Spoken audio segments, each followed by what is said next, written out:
Let's move on to our next story, and that's very much so a more coveted name, and Saquon Barkley. He could be on a pitch count to start the season next year. That's according to the Giants head coach. Does Saquon in a limited work role concern you at all? Because he is always up there with like the consensus top 3 picks in most redrafts and especially in Dynasty. So does that concern you at all when you hear the words he's going to be on a pitch count? It doesn't concern me because I'm going to have no shares of Saquon Barkley. In the range where he's drafted, I'm going safer routes. I'm so worried. He's played 3 seasons. The last 2 seasons he's had, well, I know the second year he had a serious injury, and then he comes back later in the year. He healed way faster than everybody thought. And then last year he has a season-ending injury. So 2 out of 3 years, major injuries. I love Saquon as a player. I had him his rookie year in one of our leagues. He balled out. But I just, like, if he stayed healthy, if he was healthy all these 3 years, we could be talking about him as a number 1 overall pick. Or it could be a situation where people are taking him and McCaffrey, decide which one you like better. He's obviously falling around maybe the RB5 range, middle of the first round, top of the first round.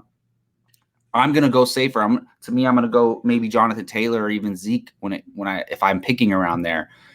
But for those people who are going to have Saquon, I would be a little worried, to be honest. And although the pitch count could help him be healthy all year, but you expect him to be a McCaffrey-like workhorse.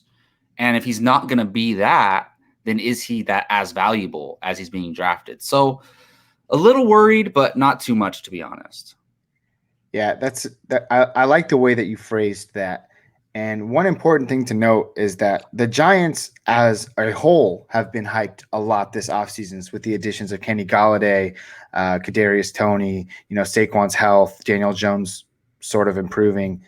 I don't want to say that this is like my fool's gold of 2020. We're going to have a podcast on that later in the year. But I don't know if I'm believing in the Giants as a whole, as much as I am believing in a team, that's also in New York, the New York Jets. I think that very much this is a pivotal season for both of those teams. First year for Robert Saleh, third year for Daniel Jones in New York. A lot of different scenarios. And in my head, when I run the simulations, because I'm like playing Madden all the time, it just doesn't seem like it plays out well for anybody that's there. And that includes Saquon Barkley. But again, his rookie season was fantastic. How often are we kind of, rubbed either the right or the wrong way by these, seasons that are just spectacular, and then we live off of that value and that hype for years to come because he was that guy that won. We kind of did that with Leonard Fournette, to be honest. Exactly. We remember his rookie year, and he was drafted in the first round after that, and we all valued him very high. Yeah, exactly. So Saquon Barkley, nice guy. I think he's definitely a top 10 pick. Am I sitting there at number 3 and picking Saquon Barkley behind the guys like Dalvin Cook and CMC? I don't know. That's a question that I think Jacob answered. Do you take a guy like Zeke, with Dak coming back? That's for the viewers at home to decide for themselves. But I don't know. I don't know just yet. I guess I'll take Saquon if I have like the 7th or 8th pick and he falls to me. Of course. And he's the last workhorse available, I'll take him.